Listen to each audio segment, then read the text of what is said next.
दिल्ली में वोटिंग्स ख़त्म हो चुकी हैं। इस बार के दिल्ली इलेक्शन ने लोगों को बहुत ज़्यादा फैसिनेट किया। फैसिनेट इसलिए क्योंकि जिस तरीके से इस इलेक्शन का आगाज़ हुआ था, ख़ास तौर पर आम आदमी पार्टी और कांग्रेस को लेकर जो ऐसा माना जा रहा था कि वो नेशनल लेवल पर इंडिया अलायंस में एक अलाई हैं।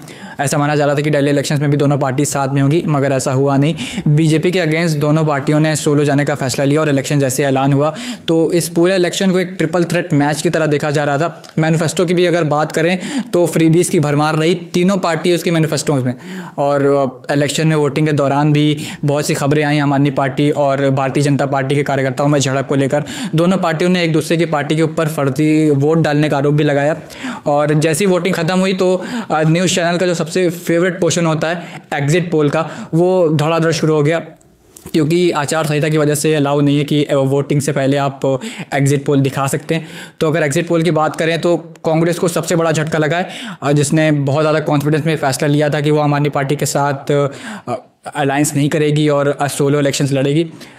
जितने भी पोल्स हुए हैं उन सब में कांग्रेस को 1 या 2 सीटें ही दी गई हैं। वहीं आम आदमी पार्टी को भी बहुत बड़ा झटका लगा है।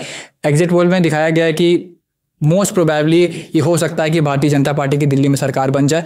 अगर हम पोल्स की बात करें तो we have a list of multiple polls, जिसमें हम आपको बताएंगे कि कौन कौन से पोल्स ने कितनी कितनी सीटें अलॉट की हैं।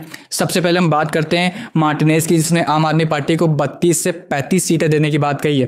वहीं बीजेपी को 35 से 40 और कांग्रेस को बहुत ज़्यादा सीट दी है तो सिर्फ 1, और वो भी कहा कि हो सकता नहीं आए।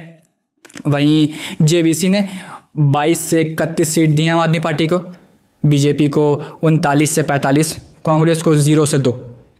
इसी में अगला नंबर है पीपल्स इनसाइड का, जिसने 25 से लेकर 29 सीटें दी आम आदमी पार्टी को। बहुमत के लिए हम आपको बता दें 36 सीटों की ज़रूरत है। बीजेपी को दी है 40 से 44 और कांग्रेस को अगेन 2। चाणक्य स्ट्रैटेजी की बात करें तो आम आदमी पार्टी को मिली है 25 से 28 सीटें, चाणक्य स्ट्रैटेजी ने अपने सर्वे में दिया हुआ है। वहीं बीजेपी ने 30 से 44 और कांग्रेस को थोड़ा सा इजाफा हुआ है इस सर्वे में।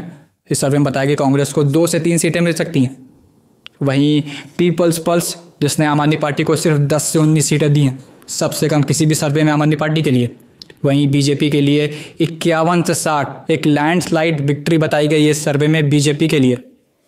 वहीं कांग्रेस को 0 सीट्स। कांग्रेस के लिए इलेक्शन अगर इन सर्वेस को देखा जाए, इस हिसाब से देखा जाए तो बहुत बड़ा झटका है।